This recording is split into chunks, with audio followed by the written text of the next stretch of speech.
साई बंदगी सतनाम, बंदी छोड़ सतगुरु कबीर साहब की जय हो। आज हम जानेंगे सतगुरु नितिन साहब जी से एक सत्संग के माध्यम से कि क्या आत्मा और परमात्मा एक ही होते हैं या इससे कुछ भिन्न होते हैं। कुछ लोग परमात्मा को निराकार मानते हैं, कुछ लोग परमात्मा को साकार मानते हैं।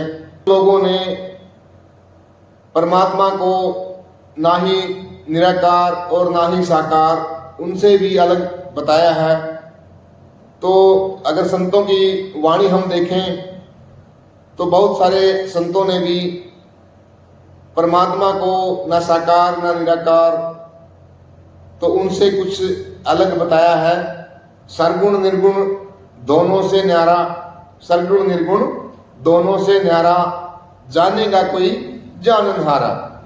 तो आइए सत्संग के माध्यम से आज हम वो कृष्ण जी हैं या जो लहसुन प्याज तक नहीं खाते वो कृष्ण जी हैं। ये दोनों ही नहीं है। कृष्ण जी शरीर हैं ही नहीं और हम भी शरीर नहीं है। हमें तो एक रोल मिल गया शरीरों का। किसी को कोई शरीर पकड़ा दिया, किसी को कोई शरीर पकड़ा दिया कि चल बेटा इस दुनिया में अब रोल प्ले करके आ। जो रोल हमें अपने आप को इतना रमा दिया उस रोल में कि अब हम उस रोल से हटके अपने आप को नहीं देख पा रहे। आज भी फिल्मों में किसी को राजा महाराजा का रोल मिल जाए और वो बहुत ज्यादा रम जाए तो उसके डायलॉग घर में भी ऐसे चलते हैं, खाना पेश किया जाए। अब बीवी कहेगी भाई ये ड्रामा अपना वहीं छोड़ के आता, ये दिमाग में ऐसा फिट हो जाता है। उसके बाद उनको साइकेट्रिक डॉक्टर के पास जाना पड़ता है। वो उनको दोबारा उस रोल में से बाहर निकालते हैं कि बेटा ऐसा मत कर, निकल इस रोल से बाहर, तू राजा नहीं है, तूने तो एक रोल प्ले किया था। लेकिन इतनी बार उसको प्रैक्टिस में लेके आया वो उस रोल को कि वो अपने आप को राजा ही समझने लग गया। ये असलियत बता रहा हूं मैं आपको। कई हीरो हैं जिनको साइकेट्रिक डॉक्टर के पास जाना पड़ गया ऐसे ऐसे रोल प्ले कर। मंगल सिंह, आमिर खान ने मंगल सिंह का रोल किया, वो मंगल सिंह ही बन गया था। वो घर में भी मंगल सिंह ही बना हुआ था, निकल ही नहीं पा रहा था उस रोल से बाहर। तो ऐसे कई हीरो हैं, ऐसे ही हम भी हैं। हमें ऐसा रोल मिल गया कि मैं अब अपने आप को आदमी के बिना कुछ देख ही नहीं पा रहा हूँ। औरत अपने आप को औरत के सिवा अपने आप को जान ही नहीं पा रही है। बच्चा अपने आप को बच्चे के सिवा कुछ देख ही नहीं पा रहा है। जो हमारा असली स्वरूप है वो है आत्म स्वरूप। ये तब मिलता है जब हमें गुरु मिलता है, आत्मज्ञानी। वो हमें शरीरों से हटके आत्मा का ज्ञान देता है। उस आत्मा के ज्ञान को पाने के बाद तुम्हें अपनी असलियत पता लगती है कि असल में मैं कौन हूँ और आप कौन हो। जब आपको ये पता लगता है तो परमात्मा आपको आपके अंदर ही मिल जाता है। जीव तिल माही तेल है और जीव चकमक में आग, तेरा साईं तुझ में है, जाग सके तो जाग। अगर जाग गया तब तो समझ लो कि तुम्हारा साईं तुम में मिल गया। नहीं जागा तो उस हिरण की तरह भटकता रहेगा सारे जंगल में, जिसकी नाभि में कस्तूरी है, खुशबू नाभि से आ रही है, लेकिन उसको भेद ही नहीं पता। वो जंगल जंगल ढूंढता जा रहा है कि ये खुशबू कहाँ से आ रही है, और उसी जंगल में जाके कहीं गिर के मर जाता है। तो कहते कस्तूरी कुंडल बसे, मृग ढूंढे बनमाही, ऐसे रमता राम है ये दुनिया जाने नहीं। वो रमता राम हम सब में रमा हुआ है, लेकिन हम उसको तो खोज नहीं रहे जो मेरी रोम रोम में बसा है। भजन क्या गाते हैं हम, मेरे रोम रोम में बसने वाले राम। गा ये रहे हैं कि रोम रोम में बसने वाले राम, लेकिन पूजा करने कहाँ जा रहे हैं, जगन्नाथपुरी में। अब वहाँ हमारे कौन से रोम लगे हुए हैं भाई? रोम तो हमारे ये है, इसी रोम में बसा हुआ है वो, लेकिन तुम्हें उसका अनुभव नहीं है। जब आत्मज्ञानी गुरु मिलता है तो इसी रोम में से करंट निकलता है, तरंगे निकलती हैं, फिर तुम्हें पता लगता है बाप रे बाप ये है राम। इसको राम बोला है सब संतों ने। संतों ने घट में राम बोला है। घट घट मेरा साइया सुनी सेज न कोय, बलिहारी व घट की जिस घट प्रगट होए। मीराबाई के घट में प्रकट हो गया, आज देखो दुनिया जानती है मीराबाई को। तुकाराम जी के घट में प्रवेश हो गया, मालिक प्रकट हो गया, तुकाराम जी को सब जानते हैं। रविदास जी के प्रकट हुआ, रविदास जी को सब जानते हैं। ऐसे सारे संतों को, नानक जी को, मलुकदास जी को, गरीबदास जी को, सबको घट में ही मिला है। वो किसी ने ये नहीं कहा कि मैं उधर मंदिर में गया और मैं भगवान को प्राप्त करके आ गया। प्राप्त कहाँ करके आ गया? तो देख के आ गया मूर्ति वापस घर। प्राप्त कहाँ कर लिया? जब प्राप्त हो जाता है तो वो जुदा नहीं होता, फिर वो एक हो जाते हैं। अब तो जाए चढ़े सिंहासन, मिले हैं सारंग पानी। सारंग पानी यानी परमात्मा, ऐसे मिल गए हैं। और राम कबीरा एक भये हैं, कोई न सके पहचानी। वो तुम्हारा परमात्मा तुम्हें घर में ही बैठे मिल जाएगा, तुम्हें एक कदम जाने की जरूरत नहीं है। हाँ, आज तक जाते थे ठीक है, उसकी महिमा सुनते थे ठीक है, जैसे स्कूल जाते थे ठीक है, लेकिन स्कूल जाते थे हम नौकरी करने के लिए। नौकरी स्कूल में थोड़ी नहीं मिलेगी, नौकरी मिलेगी बाहर। स्कूल में होगी तैयारी। तो मंदिर, मस्जिद, गुरुद्वारों में आपको तैयारी करवाई गई कि बेटा कमाई करनी है, पाना है उसको, केवल कहानियां नहीं सुननी है उसकी। मंदिर, मस्जिद, गुरुद्वारों में उसकी कहानियां सुनाई जाती हैं, लेकिन उसको पाना कहाँ है? घट में। घट में वो मिलेगा। अब उस घट का भेद एक भेदी गुरु से मिलता है। वो आपको भेद बताता है तीनों घट का, तन घट, मन घट, आत्म घट। इन तीनों घटों में दुनिया हैरान परेशान है। इन तीनों घटों को जब तक आपने नहीं समझ लिया, जब तक भक्ति की ABCD भी नहीं कर पाओगे। क्योंकि दुनिया में जितने गुरु बैठे हैं ये दो घटों को जानते हैं केवल, एक तन घट और इसके अंदर एक मन घट। इन दोनों के अलावा तीसरा घट नहीं पता इन्हें, केवल नाम सुना है आत्म घट का। क्यों? क्योंकि ये लोग क्या करते हैं, जब परमात्मा की बात आती है तो ये लोग आपको आपके शरीर के अंदर खोजने की बात करते हैं कि कहाँ परमात्मा रहता है। तुम्हारे शरीर के अंदर परमात्मा रहता है, बस यही दिक्कत है। परमात्मा हमारे घट में रहता है, हमारे शरीर घट में नहीं। हमारा घट यानी आत्म घट, क्योंकि हम शरीर है ही नहीं, हम हैं आत्मा। और परमात्मा मुझ में रहता है। तेरा साईं तुझ में है, ना कि तेरा साईं तेरे शरीर में है। बस इसमें महीन सा फर्क है, लेकिन इस फर्क को अगर समझ लोगे तो बात बन जाएगी। मैं इस मकान में बैठा हूं और मेरे अंदर मेरा दिल है। अब दिल मेरे अंदर है या मेरे मकान के अंदर? बस इतना समझना है। दिल मेरे अंदर है और मैं मकान के अंदर हूं, लेकिन तुम पूरे मकान में खोज लो, तुम्हें दिल नहीं मिलेगा कहीं। दिल खोजने के लिए तुम्हें पहले मेरे अंदर घुसना पड़ेगा। इसी प्रकार तन घट और मन घट, इन दोनों में खोज नहीं करनी है, क्योंकि ना मैं तन हूं और ना मैं मन हूं, मैं हूं आत्मा। तो आत्मज्ञानी गुरु पहले इन दोनों घटों को किनारे कर देगा। बेटा तन को भी छोड़ और मन को भी छोड़, अब समझ कि आत्मा कहाँ है। क्योंकि पंखा चल रहा है तो इसका मतलब करंट है, और पंखा नहीं चल रहा इसका मतलब करंट नहीं है। अब मैं चल रहा हूं यानी मेरा शरीर चल रहा है, तो इसका मतलब आत्मा है। और कोई शरीर पड़ा हुआ है, इसका मतलब आत्मा नहीं है। तो जब मैं चल रहा हूं और आत्मा है, तो मुझे केवल और केवल आत्मा का ही ज्ञान चाहिए। मुझे तन का और मन का ज्ञान नहीं चाहिए। तन मन में तो मैं वैसे ही फंसा पड़ा हूं। तो वो गुरु क्या करता है, वो तन घट और मन घट को अलग कर देता है और तुम्हें तुम्हारा आत्म घट समझा देता है कि बेटा आत्म घट कहाँ पे है। अब तुम्हारा जो फोकस होता है, फोकस तुम्हारी आत्मा पे आ जाता है। जब तुम्हारी आत्मा पे फोकस आ जाता है तुम्हारा, उसको कहते हैं विहंगम चाल, यानी तीर का सीधा निशाना निशाने पे, चिड़िया की आंख पे। अब अर्जुन को पूछा कि भाई क्या दिखाई दे रहा है, तो वो कहता मुझे चिड़िया की आंख दिख रही है। और कुछ नहीं दिख रहा। तो गुरु द्रोणाचार्य ने कहा कि बेटा तू लगा निशाना। और बाकियों से पूछा तो कोई कहता चिड़िया की पूंछ दिख रही है, कोई कह रहा पेड़ दिख रहा है, कोई कह रहा पत्ते दिख रहे हैं। जब तक सब कुछ दिख रहा है तब तक कुछ भी नहीं दिख रहा, और जब केवल वो दिख रहा है तो समझ लो सब कुछ दिख गया। तो केवल निशाना लगाना है विहंगम चाल से। विहंगम चाल यानी कि सीधी चाल, बीच में कोई रुकावट नहीं। मेरी आंख और चिड़िया की आंख, आंख को आंख देख रही है, बीच में और कुछ नहीं।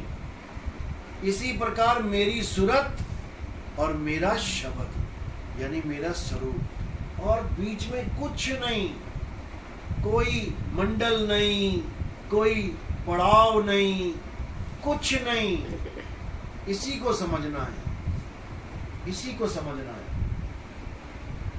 तो साहिब भी कह रहे हैं कि शब्द विहंगम चाल हमारी, कहें कबीर सतगुरु दई तारी, खुले कपाट शब्द झनकारी। पिंड अंड के पार, पिंड अंड छुड़वा दिया, पिंड भी छुड़वा दिया, अंड भी छुड़वा दिया। पिंड अंड के पार सो देश हमारा है, कर नैनो दीदार महल में प्यारा है। साहिब कह रहे जितने नकली निशाने हैं, जितने गुरु बैठे हैं A to Z पूरे वर्ल्ड में, आप किसी के पास भी चले जाओगे वो क्या कह देंगे आपको, बेटा तुम्हारे परमात्मा कहाँ रहता है, तुम्हारे अंदर रहता है।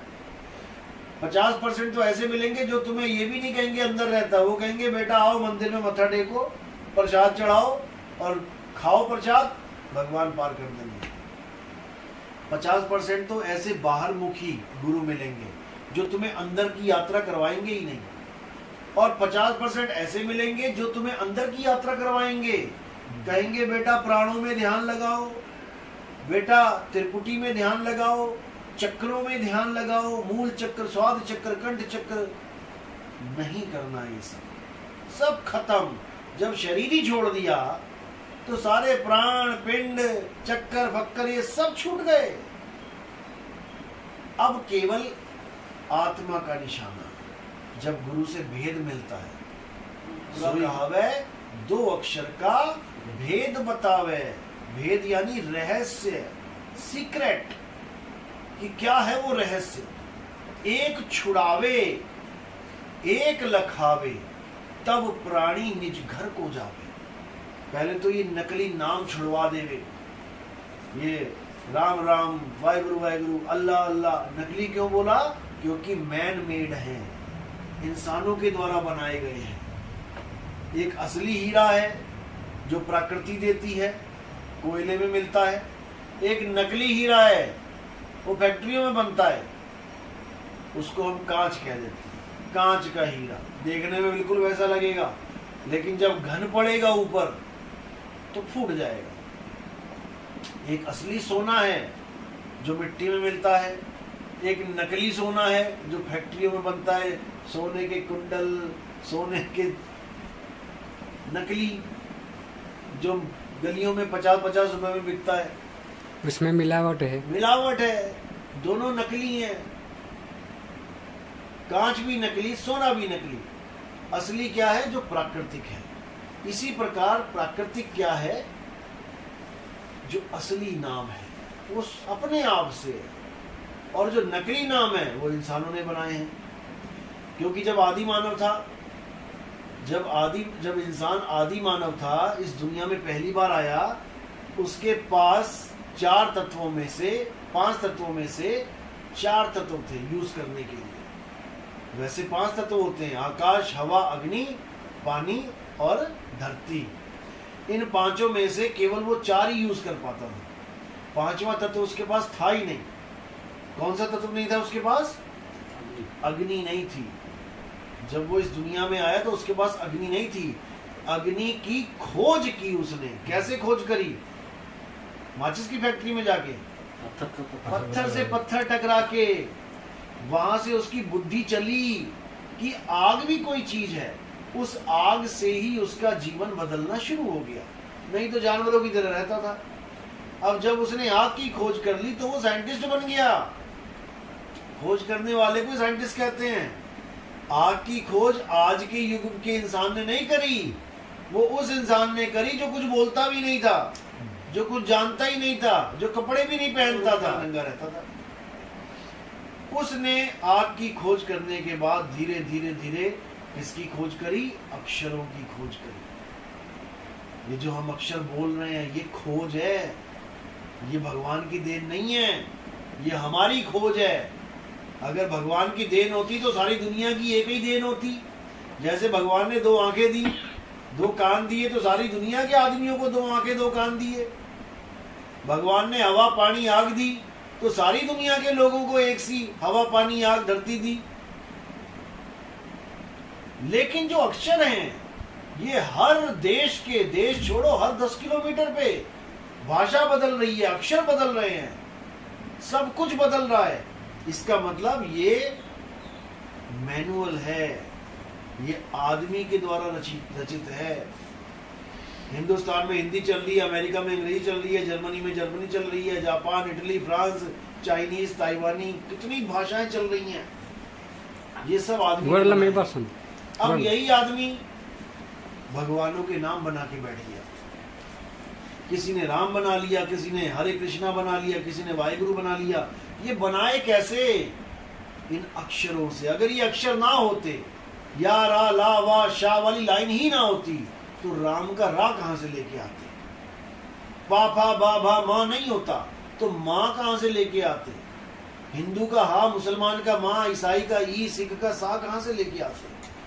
किसी भी धर्म का नाम, किसी भी जात पात का नाम, किसी भी भगवान का नाम अक्षरों से है, और ये अक्षर हमने बनाए हैं। अगर इस दुनिया से सारे अक्षर हटा दो, कोई किसी का नाम तक नहीं बोल सकता कि तुम्हारा नाम क्या है। जैसे गाय, बैल, बकरे, कुत्ते, बिल्ली, हाथी, घोड़े बिना नाम के ही जी के चले जाते हैं दुनिया में। 100 गाय चल रही हैं, सड़क पे खड़ी हैं, एक दूसरे का नाम नहीं जानती, लेकिन पूरा जीवन जी के चली जाती हैं एक दूसरे के साथ। ऐसे ही इंसान भी बिना नाम के अगर होता, बिना अक्षरों के, तो ऐसे ही जीवन जी के चला जाता, एक अक्षर ना बोल पाता। तो ये जात पात कहाँ रहती, ये नाम कहाँ रहते? आज तो भगवान का नाम लेने के लिए एकदम याद करते हैं, राम राम राम राम राम। अगर अक्षर ना होते तो कौन सा नाम लेते भगवान को याद करने के लिए? तो यानी अक्षर नहीं तो भगवान ही नहीं। अगर अक्षर नहीं तो क्या भगवान ही नहीं? भगवान तो फिर भी है। यानी अगर तुम्हारे कान नहीं, बहरा है, बहरे ने ना कभी राम सुना, ना कभी श्याम सुना, ना कभी वाहिगुरु सुना, ना कभी अल्लाह, ना गॉड सुना, लेकिन भगवान तो उसके लिए भी जीवित है ना। अब उसको अगर भगवान को पाना है तो वो क्या जपेगा? उसको कुछ जपने की जरूरत नहीं है, क्योंकि जपने से वो मिलता ही नहीं है। वो जाने कि इसका नाम पानी है, क्या बहरा पानी नहीं पीता? जो आदमी बहरा है क्या वो पानी नहीं पीता, या सांस नहीं लेता, या खाना नहीं खाता, या फल फ्रूट नहीं खाता? हर चीज को वो यूज करता है बिना नाम जाने, क्योंकि वो बहरा है, उसको नहीं पता फल का क्या नाम है, इसका केला, संतरा, चीकू क्या है, लेकिन फिर भी वो उस चीज को आहार कर लेता है। बिना नाम के उसका काम चल रहा है। लेकिन जब हमारी बारी आती है, हम कहते हैं ना भैया, नाम के बिना काम नहीं चलेगा। वो बिना नाम जपे परमात्मा को पालेगा बहरा, अगर उसे भी गुरु मिल गया तो। लेकिन हम कान वालों को इतना विश्वास नहीं है कि नाम नहीं मिलेगा, नाम नहीं जपेंगे तो परमात्मा मिल जाएगा। किसी को विश्वास ही नहीं होता हमारी बात पे। कहते हैं ऐसा कैसा गुरु आ गया, नाम ही छुड़वा देता है, भगवान ही छुड़वा देता है। अरे भैया, भगवान छुड़वा नहीं देता, भगवान पकड़ा देता है और नाम छुड़वा देता है। एक छुड़ाए एक लखाए, तब प्राणी निज घर को जाए। यानी प्यास लगी है तो पानी के नाम थोड़ी नहीं जपने हैं। और पानी के कोई नाम जप रहा है तो क्या करेंगे हम उसको? अरे छोड़ इसको, वो सामने मटका पड़ा है, उसमें जाके पानी पी। तो नाम छुड़ाए और मटका लखाए। मटके में से पानी पिएगा, उसकी प्यास बुझ जाएगी। नामों की कोई जरूरत नहीं है। ना मैं जप में, ना मैं तप में, ना एकांत निवास में, और मोह को कहाँ ढूंढे रे बंदे, मैं तो तेरे पास में। खोजी होए तुरंत मिल जाऊं, एक पल की तलाश में, और कहें कबीर सुनो भाई साधो, मैं तो हूं विश्वास में।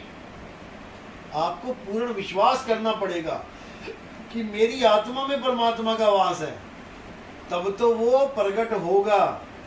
और पता लगा गुरु से नाम ले लिया लेकिन अभी भी ध्यान वहां मंदिर में है कि जाओ मत्था टेकाऊं जाके, तो सारी उम्र नहीं मिलेगा, कभी नहीं मिलेगा। ये पूर्ण विश्वास करना होता है तुम्हें कि परमात्मा भगवान शरीर नहीं है। वो कह रहा है मैं शरीर नहीं हूं, और इन लोगों ने पत्थर बना दिया भगवान। गीता में भगवान कह रहे हैं हे अर्जुन, तू और मैं शरीर नहीं है। वो शरीरों को भी खंडन कर रहा है, और यहां पर पत्थर को भगवान बना के पुजवा रहे हैं ये लोग। बस यही दिक्कत है। आत्म खोजी बनना है, आत्मज्ञानी बनना है। आत्मज्ञानी को ही गीता में स्थित प्रज्ञ बोला गया है। हे अर्जुन, जो अपनी आत्मा में स्थित हो जाता है, जो अपनी आत्मा में संतुष्ट हो जाता है, जो अपनी आत्मा में तृप्त हो जाता है, तृप्त जो बंदा तृप्ति हो गया, अब उसको क्या चाहिए? कुछ नहीं चाहिए। अध्याय 3 17वां श्लोक है ये जो मैं बोल रहा हूं। जो अपनी आत्मा में तृप्त हो जाता है, संतुष्ट हो जाता है, उसके लिए कोई धार्मिक कर्म कर्तव्य लागू ही नहीं होता। उसको कभी किसी मंदिर में जाके घंटी बजानी ही नहीं है, उसको किसी प्रसाद को ग्रहण करना ही नहीं है, उसको किसी तीर्थों में कोई परिक्रमा कुछ भी करना ही नहीं है। उसके लिए ये धर्म लागू ही नहीं है, ये कर्म लागू ही नहीं है। जैसे आप शादीशुदा नहीं हो और कोई फॉर्म भर रहे हो, अब वहां लिखा है बीवी का नाम, बच्चों का नाम, ससुर का नाम, सास का नाम, वो तुम्हारे लिए लागू ही नहीं है, क्योंकि तुम शादीशुदा हो ही नहीं। क्या लिखोगे वहां पे? वो खाली का खाली छोड़ दो। इसी प्रकार जब तुम्हें आत्मज्ञान हो रहा है, उसके बाद पूजा पाठ, प्रसाद, ये सारा जितना भी ड्रामा चल रहा है, कर्मकांड चल रहा है, इस सबको छोड़ दो। तुम्हें इतना सा भी पाप नहीं लगेगा। कोई तुम्हें पूछने वाला नहीं है कि तुमने ये क्यों किया। अभी आए थे ना प्रसाद लेके, वो कौन सा प्रसाद नहीं लिया, वो कहेंगे ले ओ, ये कैसा गुरु है? दुनिया कहां से कहां आती है जगन्नाथ में माथा टेकने, इसने हाथ में आके भी नहीं लिया, क्योंकि मेरे लिए वो लागू ही नहीं है। मुझे उससे पाप और पुण्य नहीं लग रहा है। ना खाने पे पुण्य लगेगा, ना छोड़ने पे पाप लगेगा, क्योंकि हम पाप पुण्य से न्यारे हैं। साहिब कह रहे पाप पुण्य ये दोनों बेड़ी, एक लोहे एक कंचन केरी। एक लोहे की बेड़ी है और एक कंचन की सोने की बेड़ी है। इसलिए आत्मज्ञानी पाप और पुण्य से ऊपर उठ जाता है, उसको किसी की जरूरत नहीं है। अध्याय 3 18वां श्लोक। हे अर्जुन, जो अपनी आत्मा में स्थित हो जाते हैं, जो आत्मज्ञानी हो जाते हैं, वो किसी अन्य जीव पर निर्भर नहीं रह जाते। उसको ना तो कोई राम जी चाहिए, ना श्याम जी चाहिए, ना हनुमान जी चाहिए। वो अपनी आत्मा में तृप्त हो गया, उसका परमात्मा उसकी आत्मा में विराजमान है। यही गीता का सार है, लेकिन कोई इसको समझ नहीं रहा है।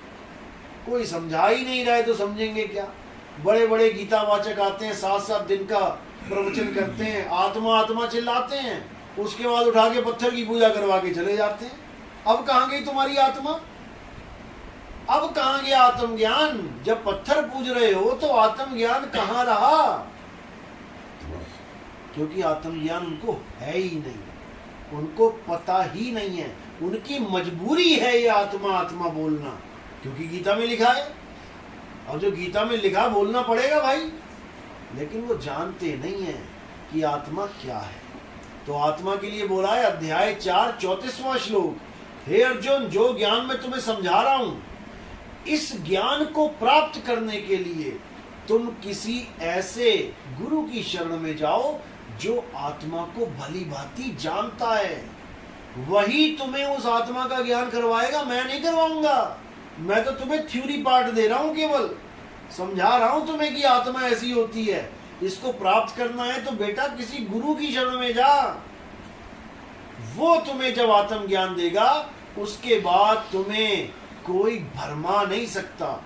अगर तुम उस वस्तु को प्राप्त कर गए और तुम्हें पूर्ण विश्वास है तो, नहीं तो भटक जाते हैं लोग। अब करंट खाया नहीं कभी, और जब तक खाया नहीं तब तक अनुभव नहीं हुआ। विश्वास भी किया कच्चा कि पंखा चल रहा है करंट से, यार मुझे नहीं लग रहा करंट से चल रहा है। विश्वास अधूरा अधूरा किया, चला भी जाएगा छोड़ के। विश्वास पूरा किया कि पंखा चल रहा है तो इसमें करंट है, और करंट है तो मैं उंगली लगा के देख के ही जाऊंगा। उसको कोई विचलित नहीं कर सकता। उसको आत्म ज्ञान होना ही होना है, उसको करंट का झटका लगना ही लगना है। तो ये है आत्म ज्ञान। इसके प्राप्त होने के बाद आपको किसी की जरूरत नहीं पड़ती, आपको मेरी भी जरूरत नहीं पड़ेगी। आप फ्री हो जाओगे, अकेले हो जाओगे। जब तक आप किसी के साथ अटैच हो तब तक आप बंधन में हो, बस इतना समझ लेना। जब तक किसी और भगवान की प्रतीक्षा कर रहे हो, इंतजार कर रहे हो कोई मुझे आके बचाएगा मृत्यु के समय, तब तक आप बंधन में हो। साहिब कहते हैं, एक डाल दो पंछी बैठे, एक गुरु एक चेला। गुरु की करनी गुरु भरेगा, चेले की करनी चेला। तू उड़ जा हंस अकेला। वो ये नहीं कह रहे कि तू गुरु के साथ जाएगा या कोई भगवान के साथ जाएगा। उड़ जा हंस अकेला। चिड़िया अपने बच्चे को सिखाती है उड़ना। माँ बाप थे, चिड़िया अपने बच्चे को सिखा दिया उड़ना। बच्चा चला गया कहीं दाना चुगने, अब वो दाना चुग रहा है। अब किसी बहेलिये ने पत्थर मार दिया, तीर मार दिया, कुछ मारा। अब अगर वो ये सोच के बैठे कि माँ आएगी मुझे पकड़ के उड़ा के लेके जाएगी, तो वो मारा गया। अब उसने क्या करना है, उसने उस ज्ञान को जो माँ बाप ने सिखाया, उस ज्ञान को प्रैक्टिकल में लाना है कि मेरी माँ ने मुझे ऐसे उड़ना सिखाया, मेरे बाप ने मुझे ऐसा उड़ना सिखाया, अब मेरी उड़ने की बारी है। और वो अकेला ही उड़ारी मार के चला जाएगा, बच जाएगा, नहीं तो वो मारा जाएगा। बस ऐसा ही आत्म ज्ञान है। अपनी आत्मा पे भरोसा रखना है, तुम्हारी आत्मा में ही परमात्मा विराजमान है, इसके अलावा सब झूठ है। और काल भगवान ये नहीं चाहता कि ये ज्ञान किसी को समझ में आए, इसलिए जब ये ज्ञान चलता है, हमारा सत्संग कोई सुनता है, उसको इतनी तेज नींद आती है, इतनी तेज नींद आती है कि बंदा लड़खड़ाता रहता है, क्योंकि काल भगवान चाहता ही नहीं कि ये कान में पड़े किसी के। निंद्रा काल की दासी है, 2 मिनट में नींद आ जाती है हमारा सत्संग सुन के लोगों को। और कोई और भगवान की महिमा चल रही है, कोई गाने बजाने चल रहे हैं, तो पूरा पूरा रात जगवा लो लोगों को। ये इस सत्संग की महिमा है। लेकिन फिर भी बार बार समझने की कोशिश करो, तब जागृति होगी। मैं कहता हूं जागृत रहियो, और तू जाता है सोई रे, तेरा मेरा मनवा कैसे एक हो। चलो बोले सतगुरु बंदी छोड़ कबीर साहिब की जय। सदा ही जय हो।